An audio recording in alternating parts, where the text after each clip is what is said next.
BlogTalk Radio.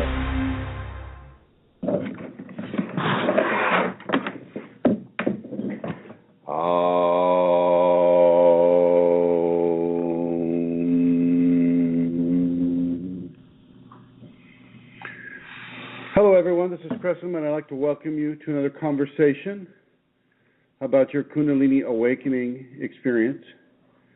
Today we're broadcasting from Manresa Castle on questionable equipment. So you may have to bear with us. I don't know that I can open up the chat room here as much as I am trying to do so. This doesn't seem to really want to do it. So I'll just go ahead and broadcast from here. Manresa Castle, this is the location where we're having the seminar this weekend. And I'm going to bring Elizabeth over, and she's going to make her announcement. And here is Elizabeth. Hello, Chrism. Hello, everyone. Tonight, we're halfway through a week of talks prior to this weekend's seminar in Shaktipat with Chrism, Kundalini Awakening Seminar at the Castle, at Manresa Castle in Port Townsend, Washington, Saturday, May 9th and Sunday, May 10th from 9 to 6 p.m. Tonight, tomorrow night will be at East West Bookshop in Seattle from 6:15 to 9 o'clock, and then Friday at Expansions Yoga in Silverdale, Washington, and that will be from 6 to 9 p.m. If you would still like to register, you can call me at area code 360-732-7076 or email Dalton Gonzalez, DAULTONGONZALEZ.Elizabeth@gmail.com. You can also reach me on Facebook if you have any questions, or if you're from the group, you can just ask the question and one of the administrators should be able to direct you to me. And are there any talks that are occurring before the seminar occurs? I just listed them. I all right. I already did that. I'm still working on this wonderful equipment. Yes. Trying to get that chat room up, folks, and it's just not looking like it's going to happen. So I would like to welcome everybody who's listening or trying to listen in the chat room. I don't know what happens when the chat room doesn't open up. I don't know how that works. Let me see. I have another piece of equipment that might allow this to occur. So let's go ahead and give that a shot right here. Yes. Kundalini and equipment. Okay. Going for the chat room. Looks like this piece might do it. I'm hopeful. I don't know if any of you who have Kundalini have experienced it, but the Kundalini can really make your technology a wasteland. But that's not really what's occurring here. What's occurring here is, I think it's more along the lines of BlogTalk radio. It seems they require a very specific type of equipment. Things that you usually find on a PC, but not things that you'll find on your Apple iPad or your iPhone. So there we have it, folks. Today's talk, I would like to talk about this castle, this Manresa Castle, and some of the associated phenomena with it. It's somewhat being advertised as kind of a haunted castle, which means that it's full of entities. And I spent the night here last night, and interestingly enough, I did run into a few of the entities, people from another time period, people kind of, some of them are locked into a pattern of despair, and some are just, they realize that they have passed, but in that realization, they just kind of hang out. They don't know where to go or what to go to or even really what to do in order to get anywhere except where they are. Where they are. And where they are, is here in the castle. Lovely. Here in the castle. There go the headphones. And they're just kind of here for a while. They're here until they can find their way back to where it is, or not so much way back, but way forward to where it is they need to be. And I want to tell you that even though Manresa has that wonderful, it's a fairly ungrounded hotel. You take a footstep somewhere and you can feel the echo of that footstep kind of throughout the castle. I'm fairly certain it's just not me and my footsteps that are doing that. Okay. I'm going to have Elizabeth come over here.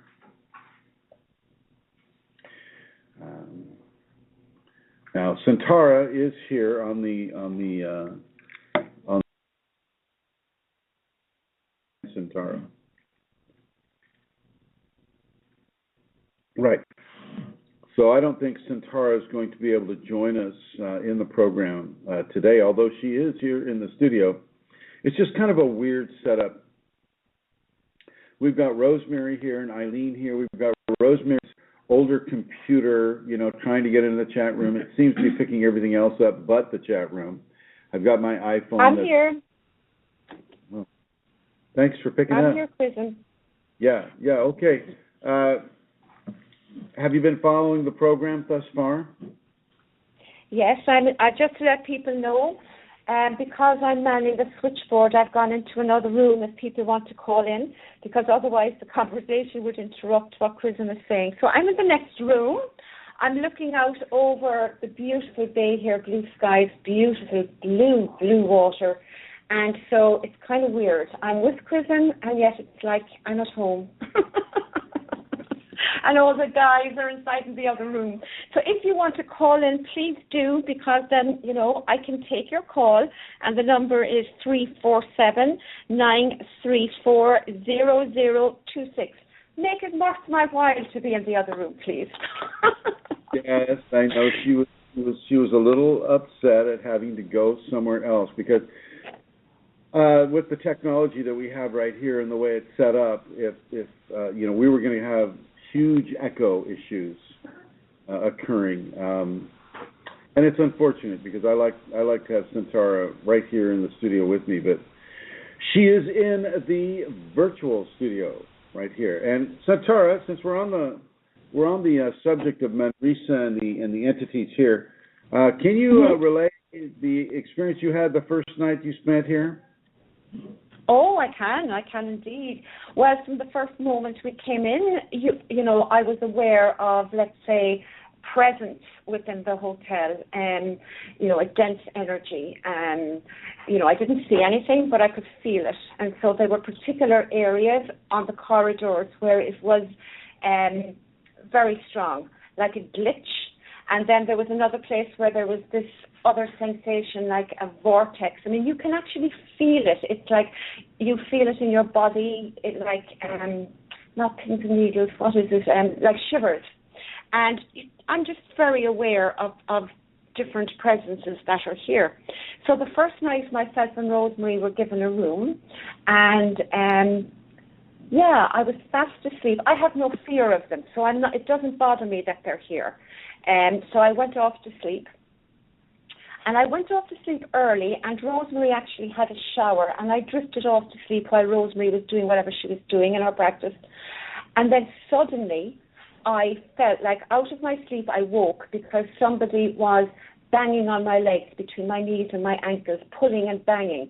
And I came out of my sleep with a start, like that, expecting to see Rosemary at the end of the bed, but she was obviously tugging me to wake me up for some reason.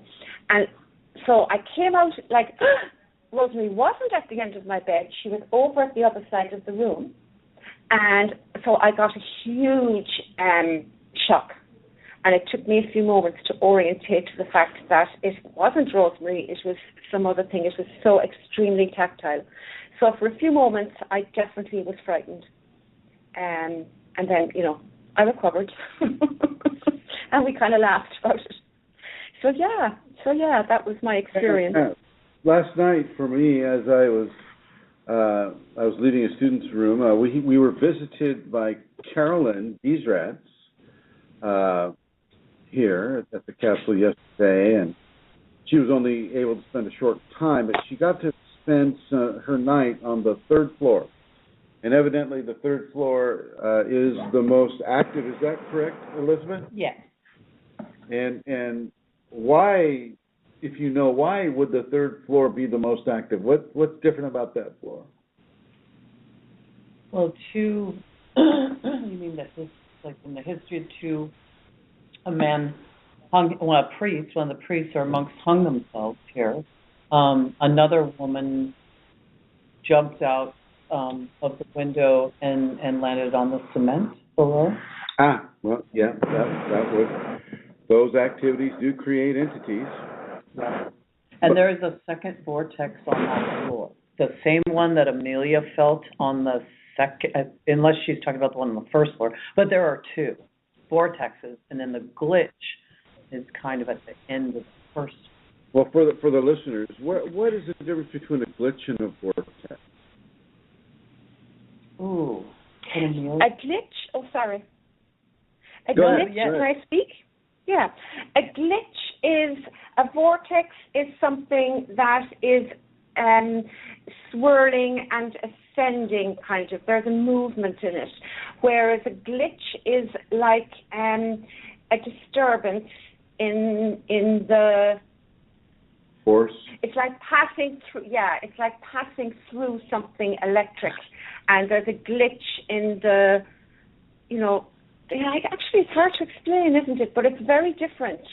It's very, very different. Well, and when she had me stand in the glitch, I literally we stood in it, and it made me physically nauseous. The vortex just kind of, it doesn't make I didn't feel any like physical sensation and coldness. The glitch is cold to me and makes me physically nauseous, dizzy. And I didn't know about the glitches and the vortex because you hadn't told me, Elizabeth. No. I said to Elizabeth, can you come down this corridor and just walk and see what you experience? And then, because it was so dense, and then when we turned the corner, afterwards Elizabeth told me that somebody had explained to her that there were two vortexes. I didn't even know that that was known, Well, I think we should leave someone a memo that there could be two vortexes. Okay. Well, I only felt one. Well, I think there are a lot more in the castle, and there's a lot more than just two entities here as well. That's for sure. But if you're coming here, if you're coming to this place or any other place, really, within a Kundalini context, to feel entities, well, as a Kundalini activated or awakened person, you'll draw interest just for your Kundalini awakening. You'll draw interest. You got that red flag kind of going out over your head going, yeah, Kundalini active, able to see entities, come and have a chat. Except that if you're any of my personal students, I will suggest that you do not have that chat. You do not tie into the lower astral entities or creatures or creation, so to speak. and start using them as like a channeler does. What was that? I think the wind. Oh, they say it's the wind. The wind did it. Yes, the wind. Or as Scrooge said, I think you're just a bit of beef and some mustard that's gone bad, to the ghost of Christmas past. Anyway, so if you're going to come, you don't really need to come to Manresa to experience entities, except you know for a fact that Manresa definitely has the entities. You can go to your local Motel 6, and you'll have entities there too. You can go to any hotel in the country or the world that's been open more than a year, and you'll probably find entities in that structure. As you know, anywhere where you get a lot of people coming in and a lot of people going out, you're going to have entities. And as if you go into some of our earlier programs, what is that?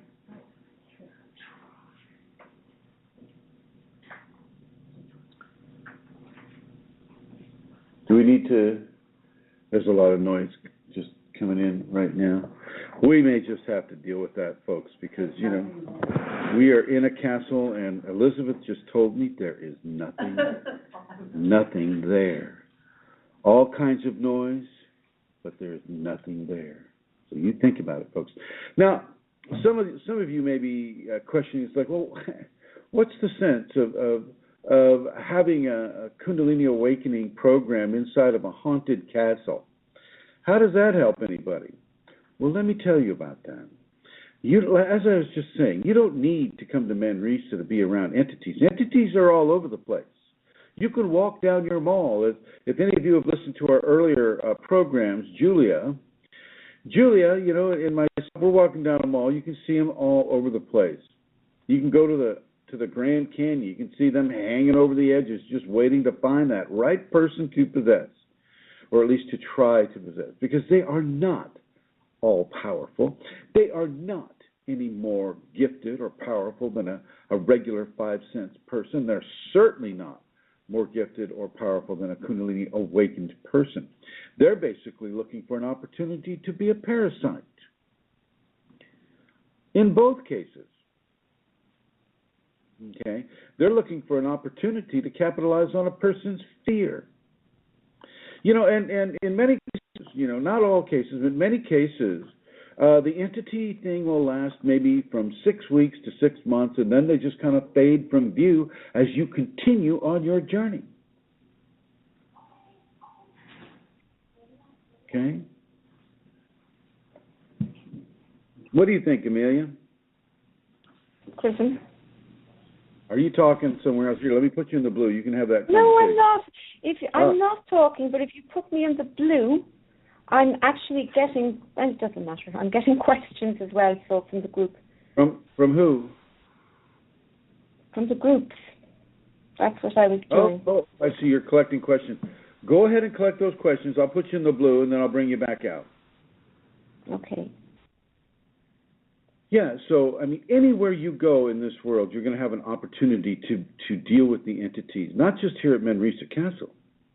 That's why I was okay with doing, when Elizabeth said, hey, I got this really cool venue, you know, let's go on over to Manresa and let's check it out, you know, and I was all for it. I looked it up on the web, yep, haunted castle. You know, I've lived in haunted houses before, and I know exactly what that pertains to.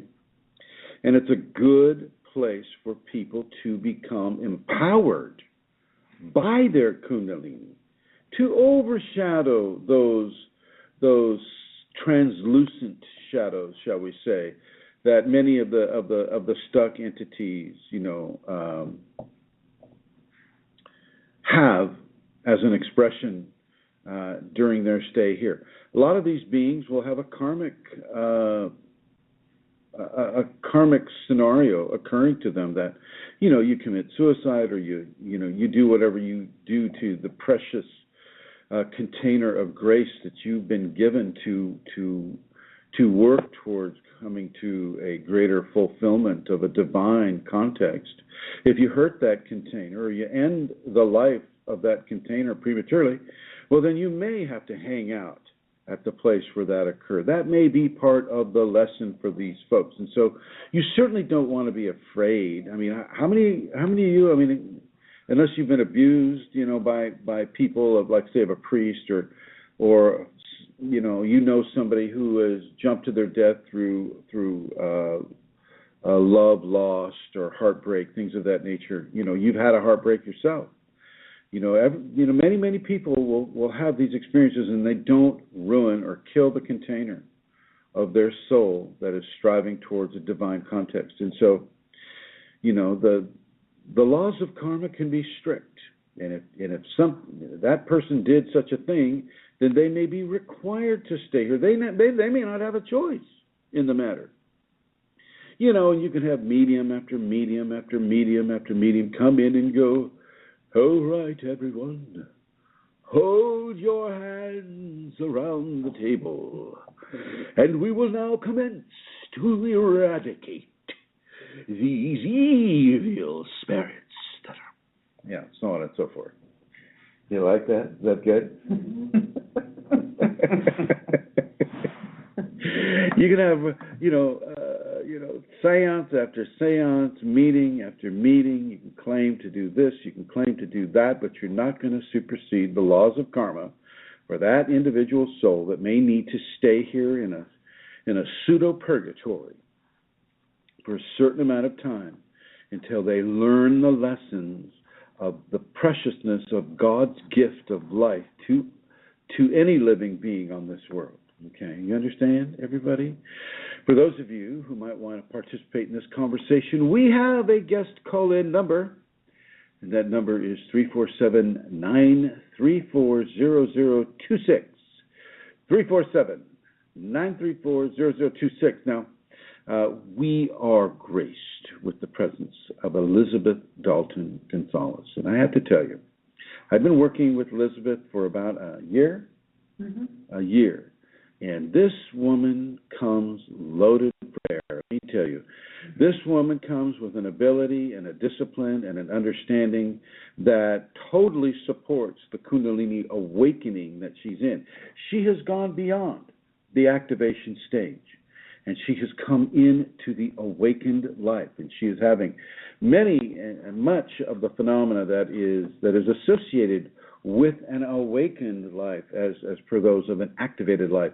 Activation is primarily a context of Kundalini empowerment that drives a person to do their practice, to develop their discipline, to learn how to surrender to the Shakti as she begins to mitigate their dietary habits, their physical habits, their exercise habits, their sexual habits, their behavioral modification habits. Always driving that person towards a spinal sweep. Driving it over however long it takes, and whatever that person needs to do, because we all have individual karma. And whatever they need to do in order to get to the awakened state, well, that Kundalini activation will push them towards that spinal sweep. Well, once you have the spinal sweep, once you become at one with the all that is, at union with God, that changes a person physiologically, from the atomic structure on up. That changes the container, and it changes that which is within the container.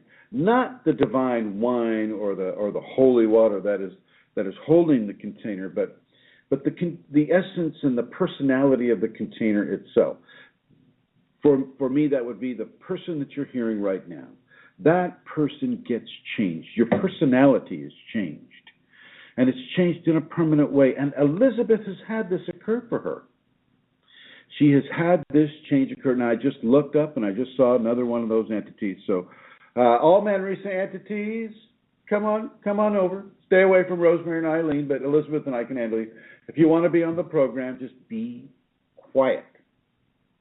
Don't be making that noise. Okay. So as you come out of the spinal sweep and you have that union with the divine, wow, everything has changed. Everything, your understanding of life has changed. Your behaviorals have been long changed due to the activation sequence. And you come out of that, and how has this gone for you? Excuse me. From the first spinal sweep? From the first spinal sweep, because I, first of all, did not know that's what had occurred, for about a year, as far as I know, nothing had really happened. 2006, I suddenly started painting. I'm not an artist, but I just was isolated, didn't want to be around people, was at home, dark, winter, so I started painting.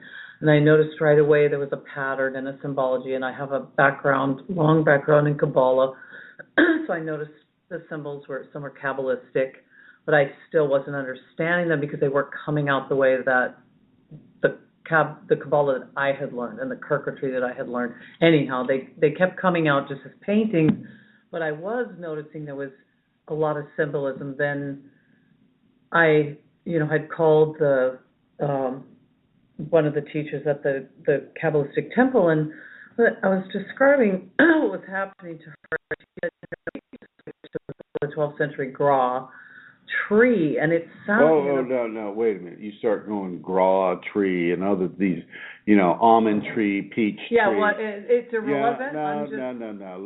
Let's keep this simple for the lay person. Okay. They don't know Gra tree from an apple tree. Absolutely. Sorry, it's hard to... But anyway, I started talking to her, and she said, oh, my gosh, this is the 12th century. So she said, just keep going. I painted, long story short, 78 paintings in 78 days, and then 78 meditations followed that each day, matching each of the cards. So that occurred. Okay. And then moving past that.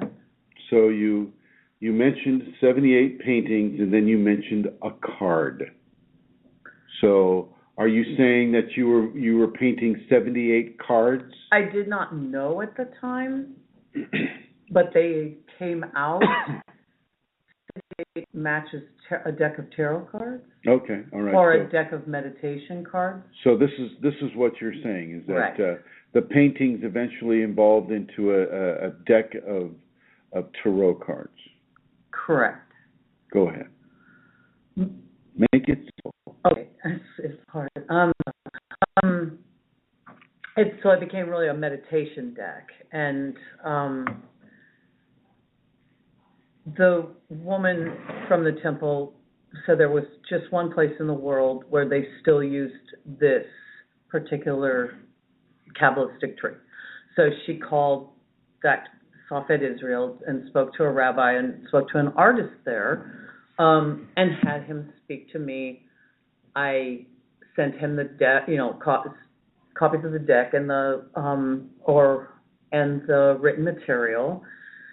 And he, had a rabbi look at it, and they confirmed that it was, in fact, not only the symbolism of that particular thing, but that it also contained things in the Zohar from a certain volume. And what is a Zohar?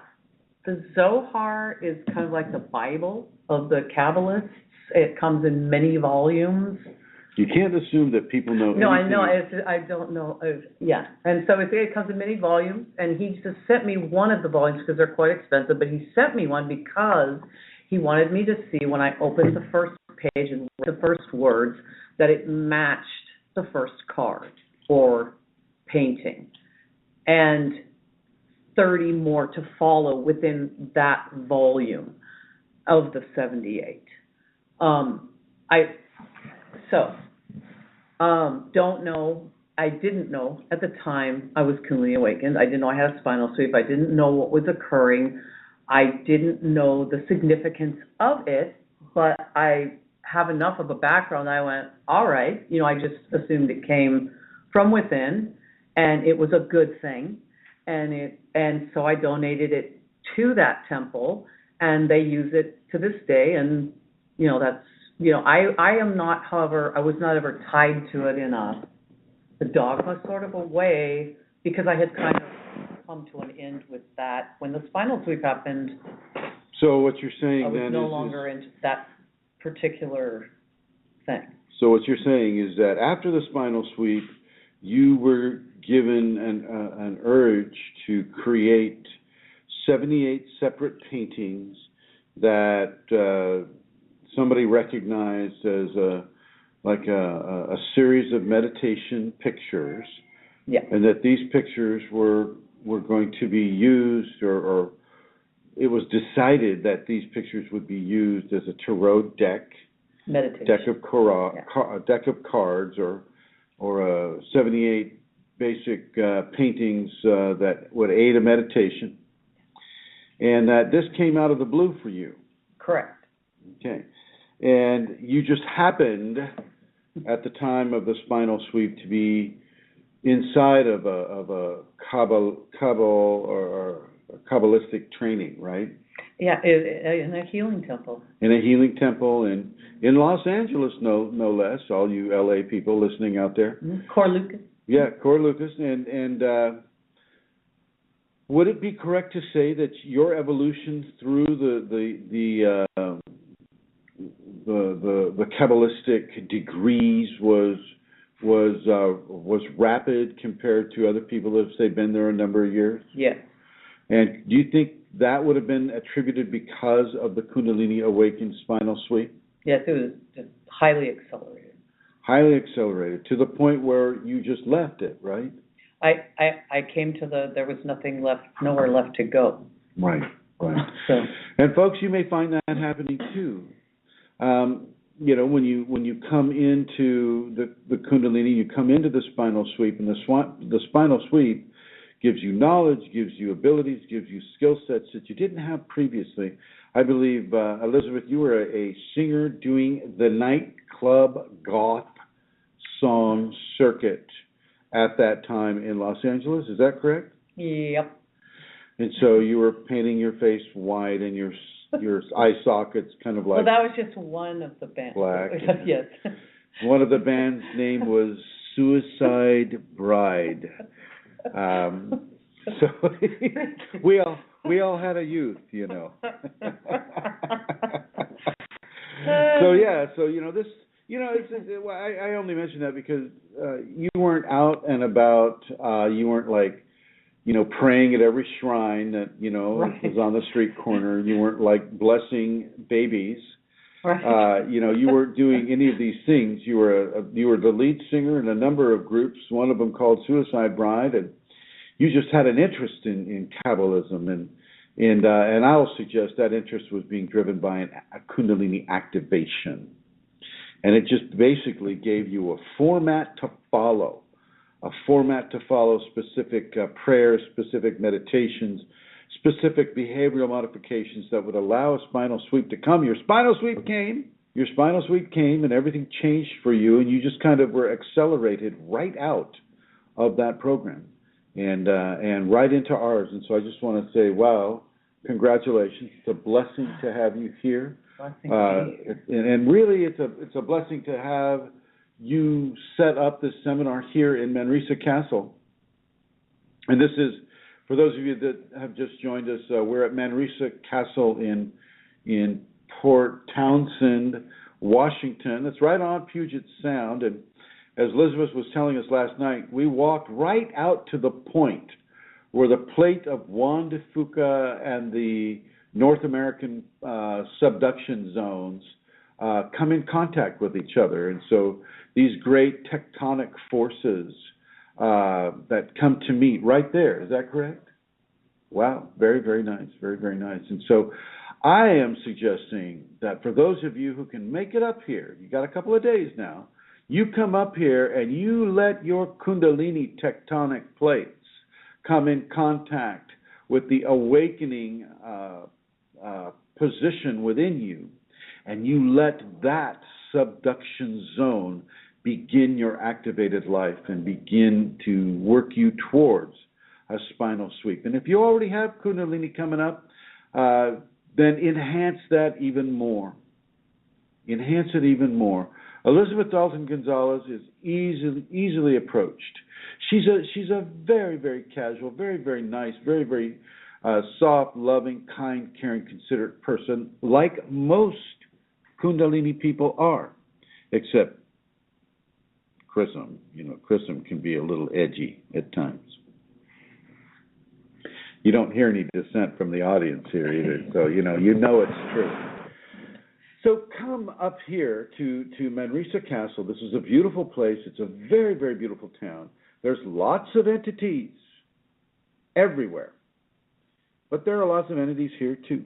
In Port Townsend, we walked the main street, and the main street has all these nice little maritime style shops. A lot of this is a port city, Port Townsend, and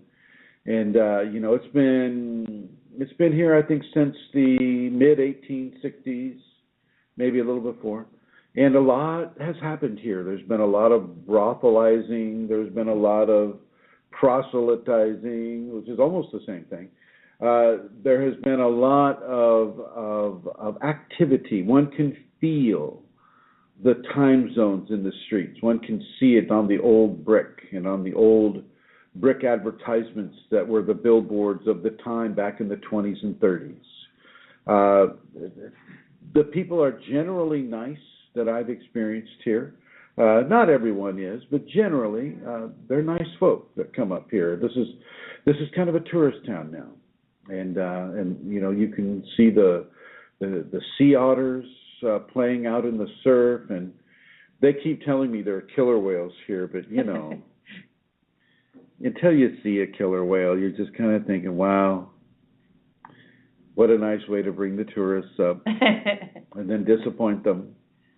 No, there are actually killer whales up here, or should I say orcas. The orcas, there's a pod there in Puget Sound. Orca whales travel in groups, and those groups are called pods. And there is a pod here in Puget Sound.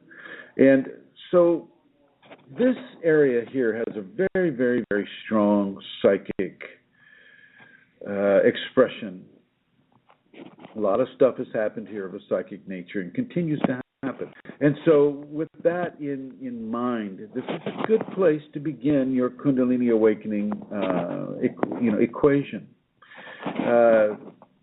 You'll be taught what to do and what not to do. You'll be given safety protocols. You'll be given what you need to begin your path. You don't necessarily need to listen to the teachings of Chrism. Listen to the teachings of your heart. Go there first. Once you've listened to the teachings of your heart, matriculate up to your intellect, and then match the teachings of the heart with the teachings of the intellect. And if they combine to bring you into an awareness of Kundalini activation, then feel free to come up here. Contact Elizabeth Dalton Gonzalez. And what is your phone number again? 360 area code 732-7076. Now I have double radio interviews today, so I won't be able to do the full 2 hours what we normally do here. However, Her Holiness, the Queen of Questionable Comforts, Santara, she has been collecting some information from the groups, and so here she is. Santara, hello. Hi, can you hear me? Yes, ma'am. Okay, cool. Well, the first question isn't actually from the group's Chrism, but it says, why do entities stay in a place and not move on to wherever they should be? And how do I know that this won't happen to me too when I pass? Well, it's probably going to happen to that person, just for asking the question, they're going to, oh my gosh, so much trouble now. Don't be mean. Listener, he's joking. If you listen to the beginning of the program, I spoke really about why an entity would be sequestered in, say, the building where they committed suicide, or in the general environs of where any damage to the corporeal body occurred with the intent of trying to eliminate pain or eliminate frustration, or killing someone, things of that nature. That is what can cause a person to have a time spent, and that time can be an eternity to a flesh person. 1,000 years perhaps. far beyond where even the building just begins to disintegrate into dust. Well, that entity may still be there, and that may be the length of time it takes for those souls to meet the karmic burden that they have acquired through self-immolation. And so how would you stop that from happening for yourself? Well, just don't kill yourself, number one. Number two, realize that everything that is given to you of a distressful or painful nature is able to be handled by you, or it would not be given to you. You can find the way if you simply trust the process that you're in, especially with the Kundalini. You trust the Kunalini. You trust divinity. You trust the applications of the divine hand upon your body. And yes, you may have to change. You may have to change. You may not be the same old person you have always been and always known yourself to be. You may have to change into someone else. And I just want you to embrace that. Embrace it. Kundalini will not change you into someone, like a raving lunatic. Well, maybe a lunatic, just not a raving one. Okay.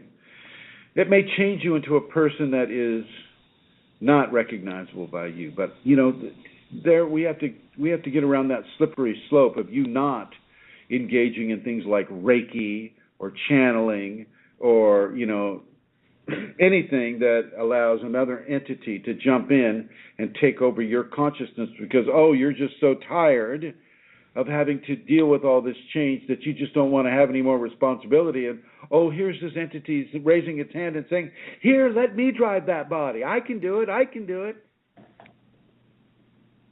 So no, you don't get to do that because that, again, incurs karma. You're not going to step away from this unscathed if you're going to step away at all.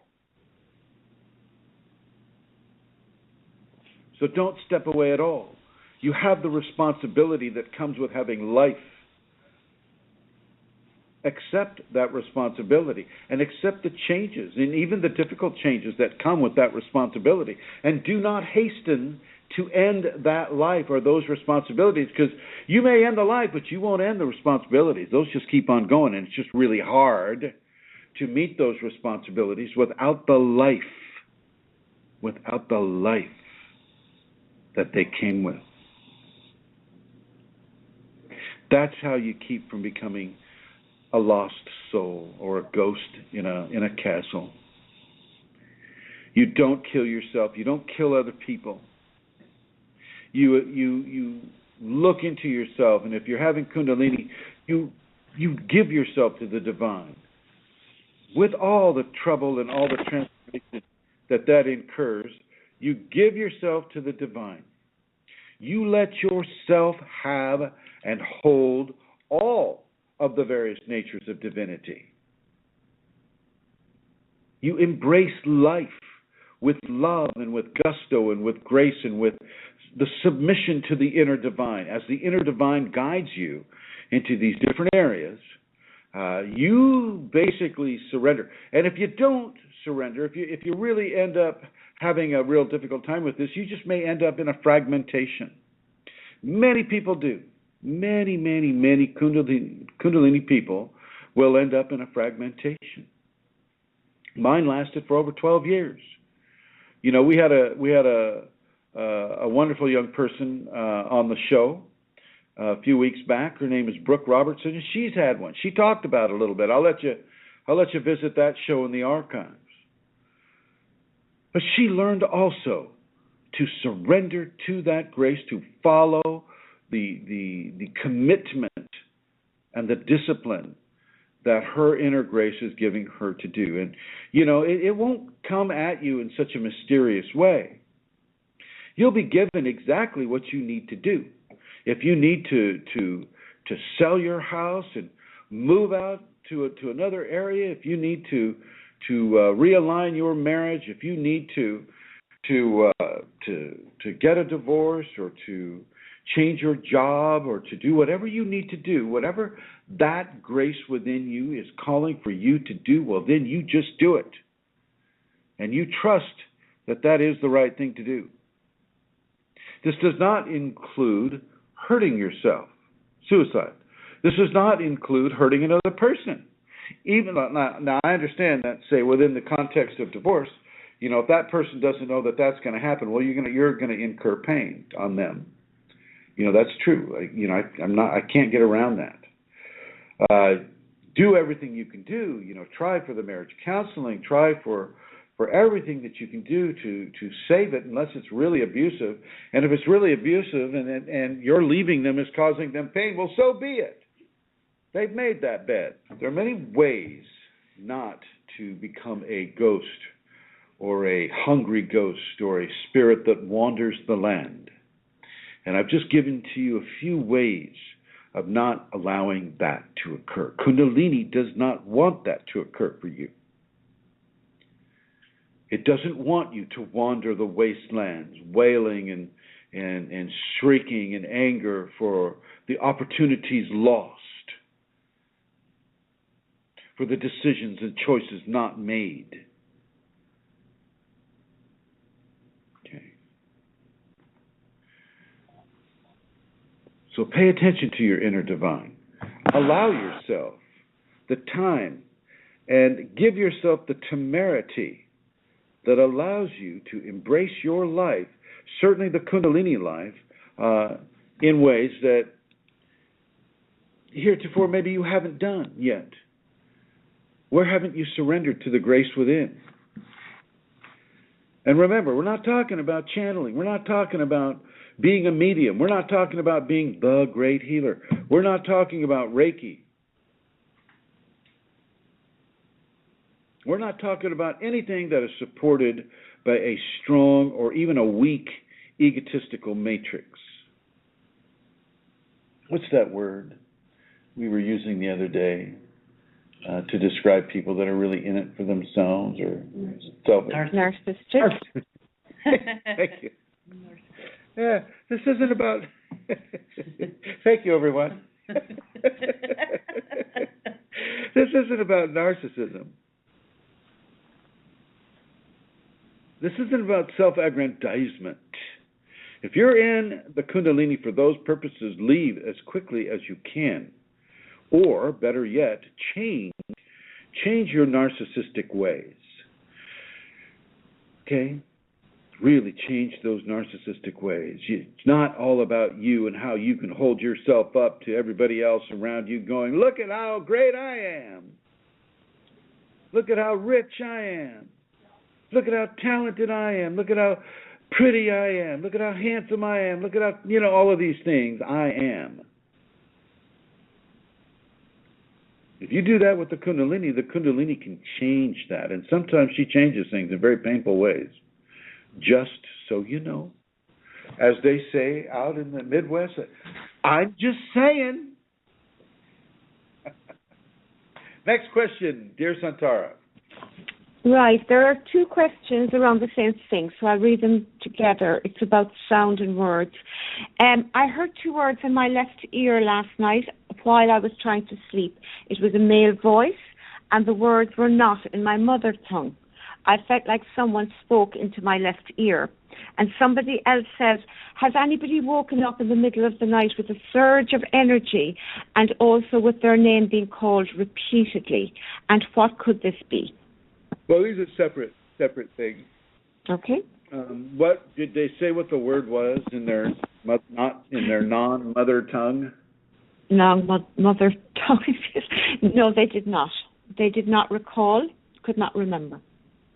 Well, yeah. Sometimes during the activation phase, you will hear a word. There will be an entity that's near you and that has just enough energy to give you those two words. You might want to phonetically spell them out. So if the, let's just say Elizabeth Dalton Gonzalez is this exalted, grand spirit that has come up to the awakening Chrism or the activating Chrism, and she just wants to give him just two words. And she reaches over and she puts it into his fifth chakra. And she says the words, for one. Forone. But Chrism doesn't know that. Chrism's just heard the words for one. And let's just say Chrism speaks Spanish. He doesn't speak English. So for one sounds a lot like por Juan, which means for John. Okay. So the person that's hearing the word needs to be able to discern it from some context. And if there is no context for the language that you're hearing it from, just ignore those words because they're not coming to you. If Elizabeth, being this great exalted spiritual teacher without a body, say, she reaches over and she says to my fifth chakra, for one, even if it's just like the number 4 and the number 1, 41, at least Chrism knows it's like he has some reference point for it. But if there is no reference point for it, well, then there's really nothing for you to go on unless you receive some sort of a psychic impression, like they're like incantation words, like abracadabra, or something of that level. That would pique your curiosity enough, and you might be able to do some research, and you would find that incantative phrase means I create as I speak. Abracadabra means I create as I speak. And so, it depends on whether the person has any kind of reference point in their linguistic experience that those words can resonate with. And if there is an attendant emotion or guidance that is being given to look at, like a certain language dictionary, or to feel it, or to meditate with the word, some sort of a guidance needs to be given for you to make any sense of it. And it may not be a message that is for the person right at that moment. It may be a message that's coming for them later on in their timeline. Maybe in 10 years, that person will know what was said because they'll become familiar with that language, or it will come into their awareness in some way. Now, with the other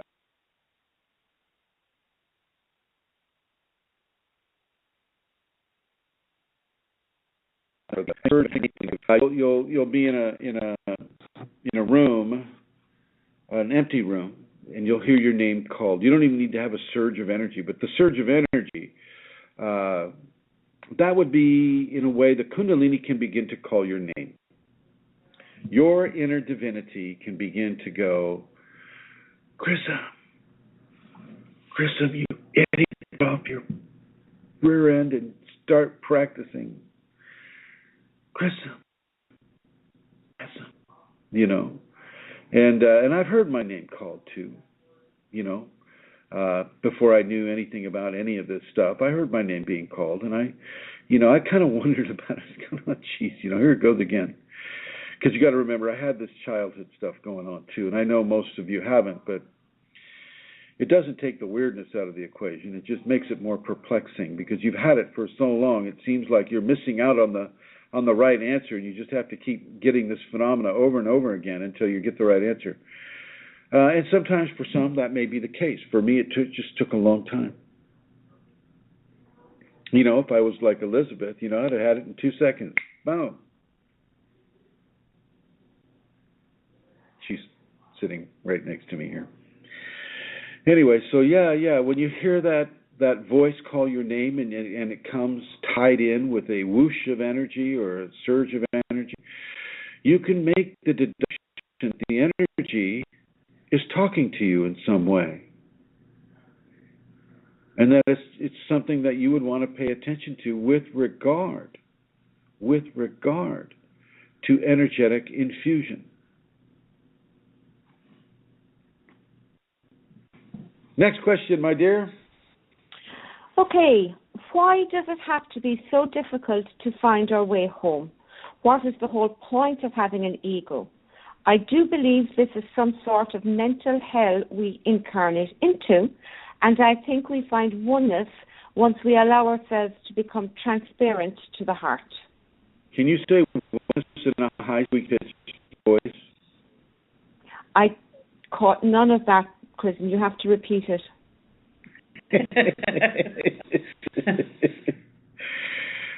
No, that's okay. Okay, why is it so hard to get home? Well,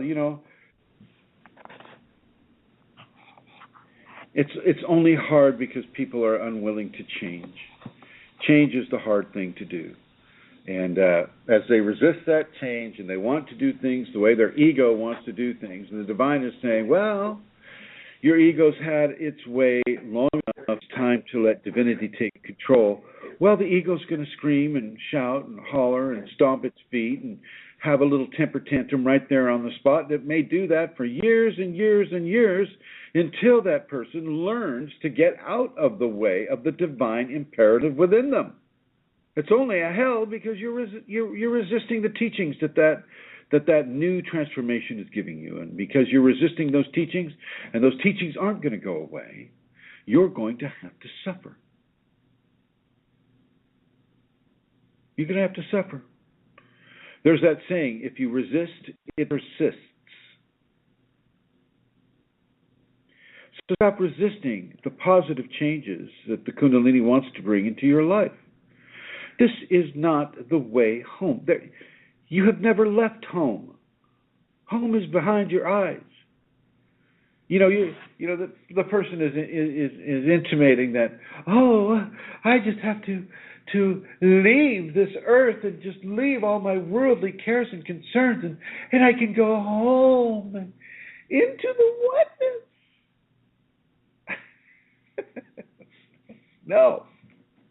No. If it were so easy, everybody would be doing that. Okay, it is not about going home into the oneness of the all that is. It's not that at all. You get to suffer. And you get to suffer because you're causing yourself to suffer. You're not paying attention. You don't want to have to change. And so you're resisting the change. And that resistance is causing you pain. So stop resisting. Practice the safeties. If this is a Kundalini issue, and we don't know that it is for that person, if this is a Kundalini issue, start practicing the safeties. It is not hard to find your way home. It's hard to find your way outside of the ego. It's hard to retrain that ego and take it out of the control seat. That's the hard part. So I'm going to tell that person, so it's like, stop whining and start working.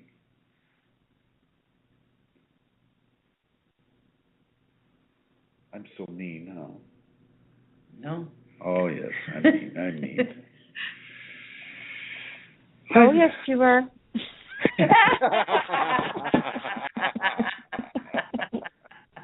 I'm thinking, that poor person. You have to say that in a high, squeaky voice. It actually, that comment, Chrism, because you haven't been online, came, if my memory is serving me right, it was actually in connection with that, what you posted about oneness, which stemmed from an original question, which was about, why do we feel we know certain people? We instantly feel we meet somebody, we know them, and the question arose, well, what was that about? How come, others feel so different and other people we are so connected to, and is this about, the oneness, and shouldn't we therefore feel, know everybody? And you responded to that with a comment about oneness, and this person then responded to that as well, asking what's the point of having the ego. And well, let me go ahead and read what I wrote about oneness, so that everybody who's listening is kind of up to date on what that conversation is about. Let's see if I can get to it here. I have really slow. Oh, yes, we heard that. Can you put your mic on, Blue? Can you do, all right, because you see when I can. I just have to go back and forth. 1 second. Do it. God, they're like yelling at the top of their lungs here. Every time I go out of my switchboard, it's just so bad. It goes completely black. Sorry now about this. It's blank. Oh, here, I'll do Can it you for do you. me there? Yep. Thank you. Yep, I'll do it. It's amazing. All right, BlogTalk and blue. Here we go. Okay, everybody, this is this oneness thing that was written earlier today. We are unique, each of us. No sane karma, no sane fingerprints, no sane iridology, which deals with the iris. We are totally unique, just like every snowflake that falls. We are an individuation incarnate. Our soul is also individual and unique. We are not at all one in every way. And this is what is erroneously implied when it is stated, we are one. Okay? Our oneness is an earned quality. And until it is earned, we shall struggle inside of the chaotic refinements that are also unique to each one of us. Within Kundalini, the source is experienced, and then a form of oneness can occur. Yet until then, we are separate with the potential of oneness that can or may occur. Yet not for everyone, and not at the same time for everyone. Even this aspect is individual. Life is plural, with the reward of singularity for those able to reach it. Even small droplets need not come from a unified source. Water itself is composed of a plurality of substances. Droplets occupy individual space. So does an ocean. God consciousness can occupy itself in endless tributaries of plurality, creating diversity as it goes. If creation is one with anything, it is with the uniqueness of the all that is. And this is what shines so brightly. And, not everybody's going to agree with me on that. And I see. And then why does it have to be so difficult to find our way home, blah, blah, blah. Well, it's only difficult because we suffer and strain at the changes that are being asked of us. Thank you, Tara. What's the next one? The next one. I am married and a father of 2 daughters, doing a clerical job. I am doing meditation in a daily routine. I am considerate at home at my job. Sorry, let me begin that again. Okay, all right. Okay, I am married and a father of 2 daughters doing a clerical job.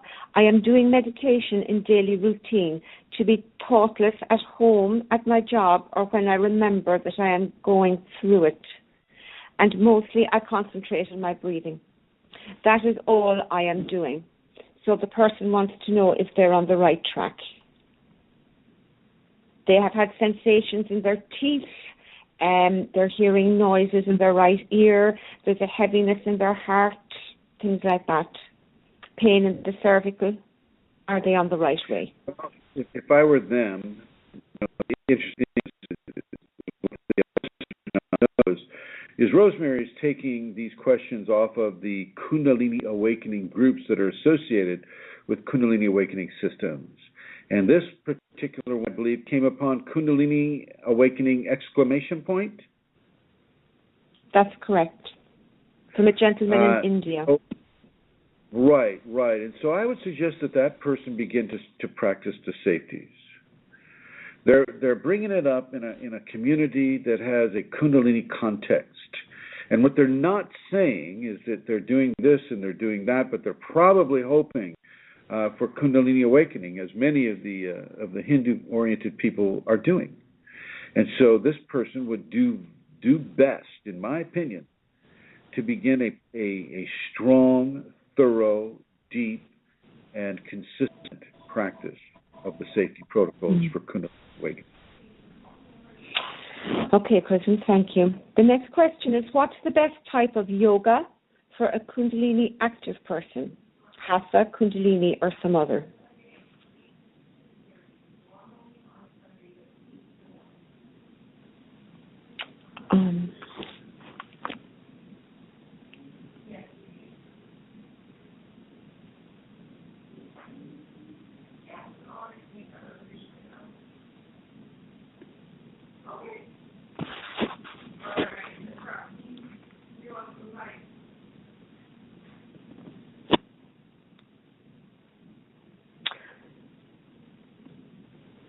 Hello?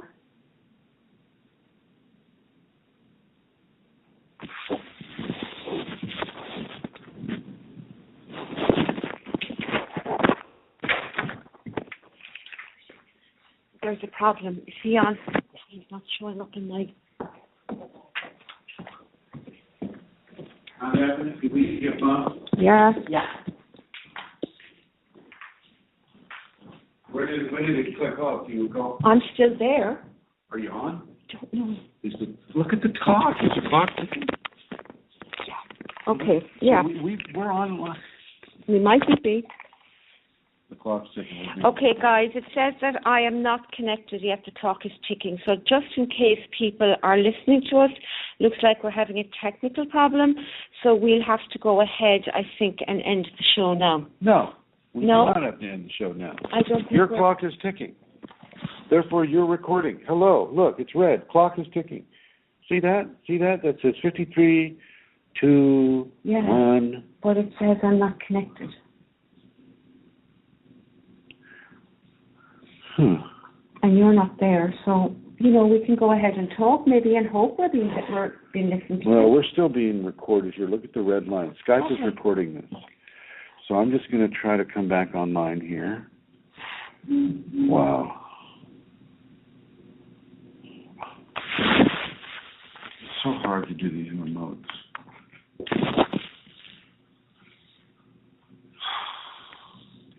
Well, while Chrism is doing that, then I'll just talk. I would like to say maybe if I could go ahead and go to let you know where you can go if you would like to make a donation. There is a website that is the best place, really. Well, it's certainly the most efficient place to make a donation, and I'm going to give you that website address now. And it is www.ascension-kundalini.blogspot.com. And in the upper right-hand corner, you will see there's a donate button. And if you press that, it's quite easy after that. And again, we say this every week. There's no pressure on anybody to donate, but if you want to, and if you're in a position to do so, please go to that address. It's ascension-kundalini.blogspot.com, and all donations are very gratefully received. I'd also like to say hi to everybody in the archives and to the people who will be listening to this, tomorrow or the next day. And I'm very sorry to the people in the chat room that are listening live. Carolyn, hi. I know you said you were going to be listening. It's really, really nice to have met you yesterday. I know Manisha is there because I spoke with her there for a while ago on Facebook. Hi, Manisha. I hope you're not snoozing because it's quite late where Manisha is now in Germany. It's probably 1 or 2 a.m. in the morning. Hi, Vashti. I know you're there, and Kelly and Edge Henderson and Catherine, Kathy, Elliot, and all the other people that are there. Well, sorry, folks.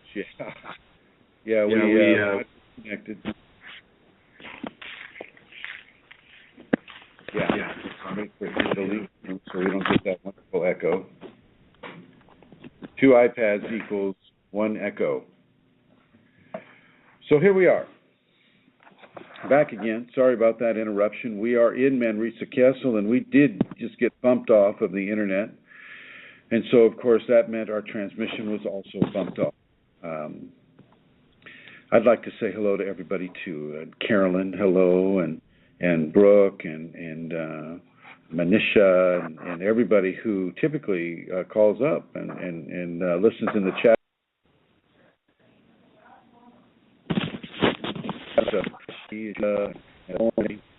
Hello, I see you because of the chat room problems here, but do wish you well if you are listening, and even if you're not. Go ahead, Centaur, if you would ask the next question. Did you answer the one about yoga? No. Can you ask that one again? Sure. What's the best type of yoga for a Kundalini active person? Hatha yoga, Kundalini yoga, or some other one? I would suggest the safeties being done as a yoga, because it includes vertical yoga, which for the five Tibetans would be a vertical yoga, and it also includes bhakti yoga, which is the yoga of love and service. It includes Raja Yoga, which is the yoga of intellectualism. It combines a lot of different yogas into one daily practice, or a practice that you can do daily, but sometimes I have you do it twice a day. So I will suggest the safety protocols for Kundalini awakening as a practice of yoga. Next question. That's really, I hadn't thought of it, Chrism, because I had answered that and I had written down the vertical yoga, but yeah, the bhakti yoga, and I hadn't thought of it in those terms before. Yeah, thank you. Yeah, Kundalini, when she writes her safety, she does it to it. Let me tell you, she takes from every culture and every aspect, and the rishis were so smart and so dialed in that they knew this too, and so did, I think, so does the Rig Veda. The Rig Veda also discusses these different levels of awareness, and it's just, you got to hand it to the ancient Hindu who were able to separate it into different yoga practices. Okay, thank you. The next question is, I'm finding it very hard, even too hard, to forgive my parents for the way I was abused as a child. I find myself getting really angry and emotional with them. I know forgiveness is one of the safeties, and I don't know how to deal with this. Well, so what the person is saying is they're not dealing with forgiveness very well. Yeah, they're finding it too hard to forgive their parents for the way they were abused as a child. Yeah, well, that can be the case. Too hard being the word, yeah. You just got to take it small steps. If you suffered from emotional abuse or physical abuse or sexual abuse, which is not uncommon with Kundalini people. Because of children are where past life karmas really come to get worked out, because the kids have no power really, and so they don't know who they are, how they are, what they are. They don't know how the human game is played so well. They're there, and they live through the karma of their past lives, and sometimes that is an abusive scenario, and so you just take it slow. You take it small pieces at a time. You don't rush it. You don't push yourself too hard. You don't take up too much that you can chew. Too much.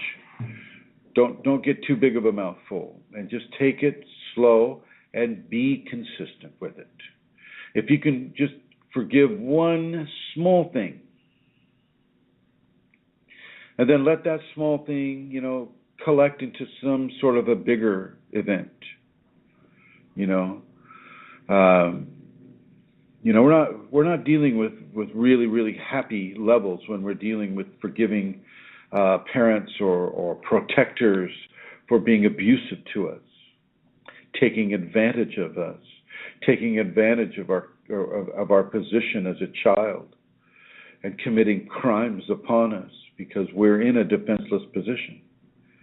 That won't go well for them either. But for you, just begin to release from it.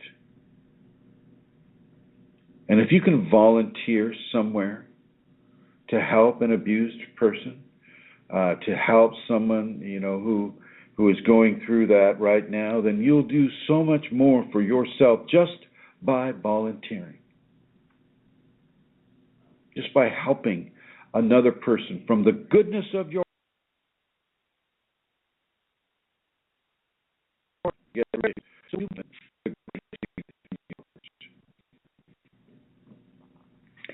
take small chunks and forgive them, and then move into the next area and just realize this will take some time. Don't be in a rush.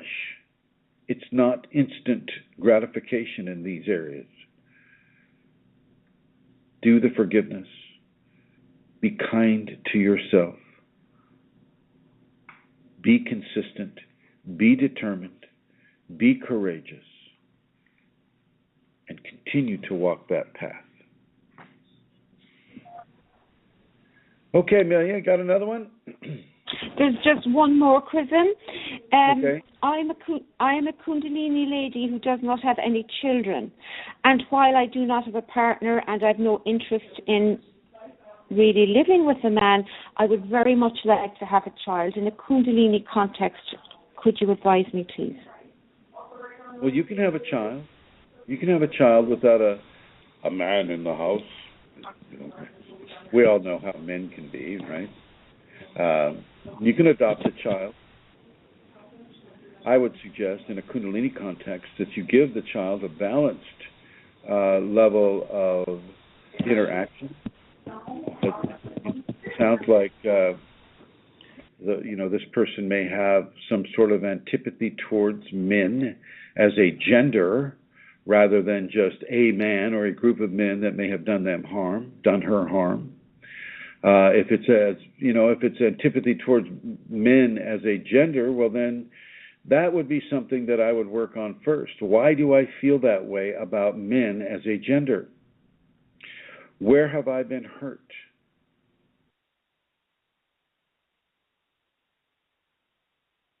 I've hurt and again,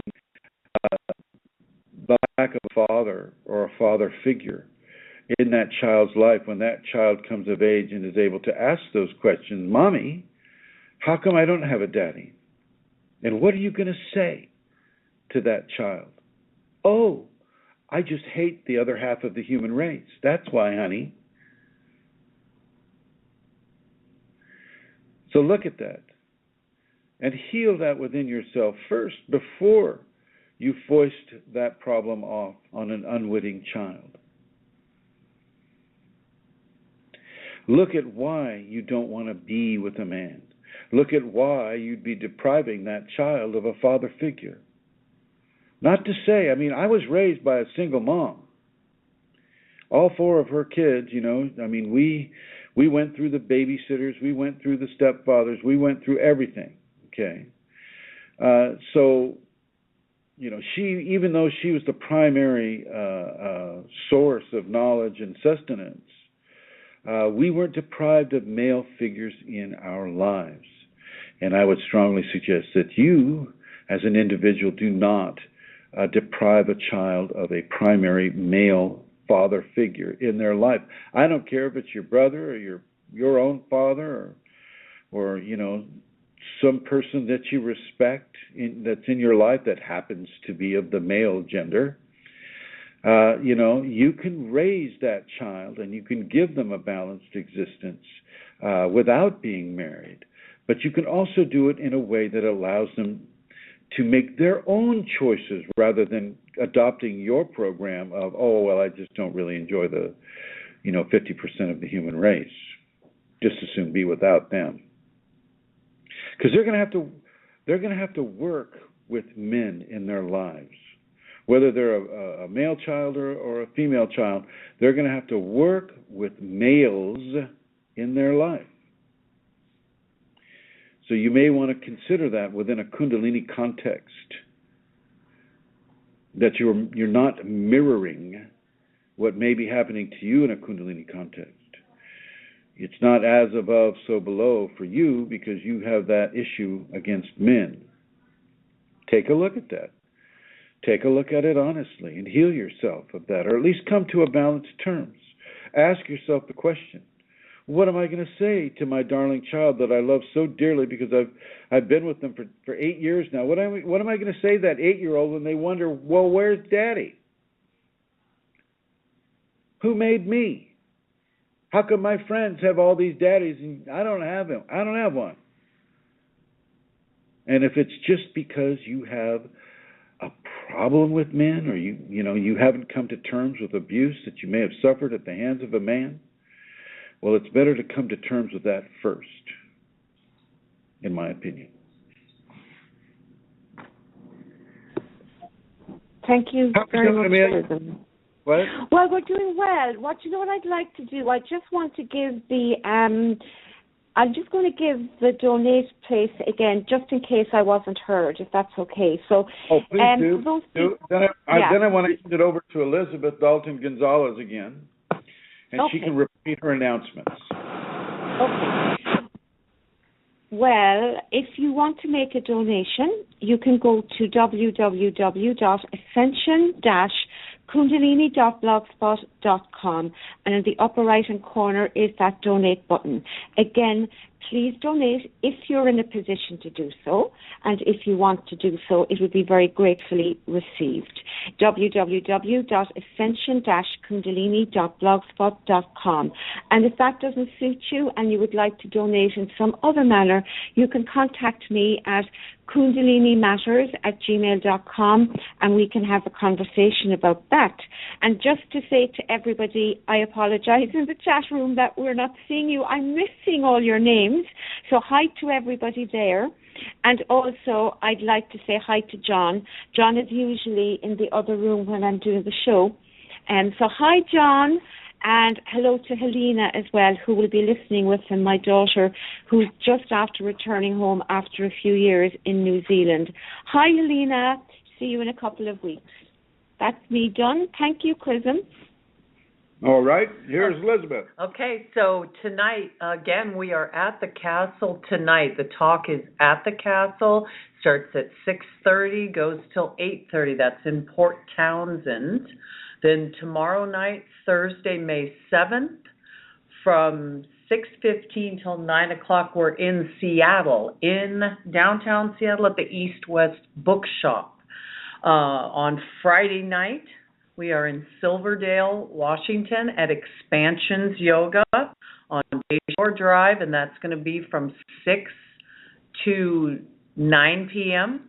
And then again, the seminar begins on Saturday, May 9th, and Sunday, May 10th is Shaktipat and the remainder of the seminar. If anyone would like to register in advance, you still have a couple of days. My phone number is area code 360-732-7076, or you can email me at Dalton Gonzalez, DAULTONGONZALEZ.Elizabeth@gmail.com.